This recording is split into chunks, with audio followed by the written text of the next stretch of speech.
the Gould Mine podcast. Well, it's interesting too. I think that the only people who die broke, and having like studied so many entrepreneurs and so many success stories, it seems to me that the only people who go broke are the ones who give up, right? Or the one really like, I feel like if you are determined to do something, you will, as long as every time, because like, let's face it, dude, every time you take an L and you get back to like close to, if not like negative, dollars or like zero or negative, right? Like every time that happens, it hurts, I've been there. I'm sure, I don't know if you have, but like a lot of us who have kind of been through this entrepreneurial journey, like, yeah, man, like it sucks. And a lot of times I think that, because I kind of do some self-reflection on why I just don't care about that, and like why I just continue to, it's not that I don't care. It's like, why do I keep on trying? And there's so much information out there right now. First of all, it's like, there's so many people out there that you can listen to that like will give you the encouragement that you need to like, just keep going. But even still, it's like the more entrepreneurs that you study, the more you realize that it's not about the loss. Like the losses are going to happen. It's what you do after the loss that matters.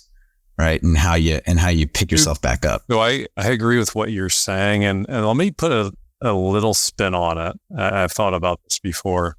There's a lot of times we become like a real estate investor because of the freedom, financial freedom, right? And like being able to have my own hours and, have that lifestyle. And there's two parts to freedom though, is the problem. Until you free your soul, it doesn't matter how many deals you do and how successful you are. And what I mean by that is, I have a real estate investor friend, and she was set up. She had a couple hundred rental properties, but she wanted more. She wanted more. She wanted more. And so then she did a bigger apartment complex deal and lost everything, because she was always reinvesting, putting everything on the line.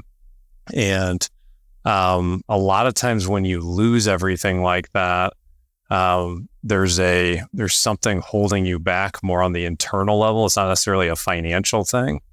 There's a pretty good book called The Psychology of Money that gets into like how much our subconscious impacts our upbringing impacts like our relationship with money, right? And I think people overlook that, and that's an element to it that, like the more successful you get, like when I was in my 20s, it was like, well, when we do 100 flips this year, then I'll be happy, or then I'll be successful. And then guess what? We did 100 flips that year.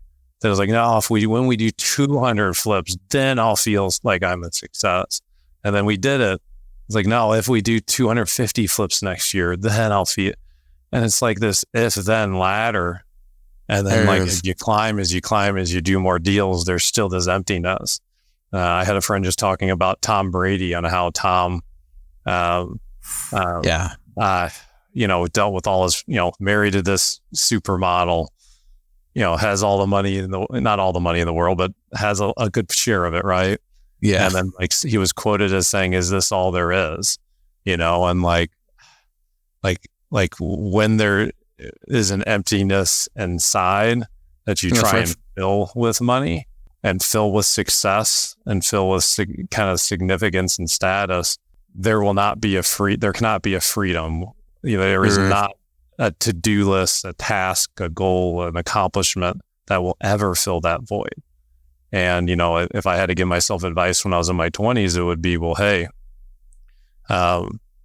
become at peace and become at home on the inside first, and live a little bit from the inside out, and not, and feel free, with the relationship with myself, and for me with God too, like from a connection there first, and then the rest of it that can spring from that, and having an internal freedom.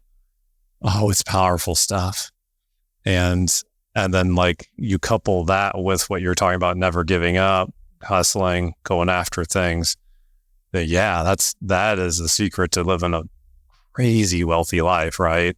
But if you don't have the personal stuff figured out, then all of the wealth and the material stuff feels shallow. And that was actually one of the first big lessons I learned from I had an internship with a Self-Made Billionaire, was that, I believe our success should be measured by what we gave up to get it.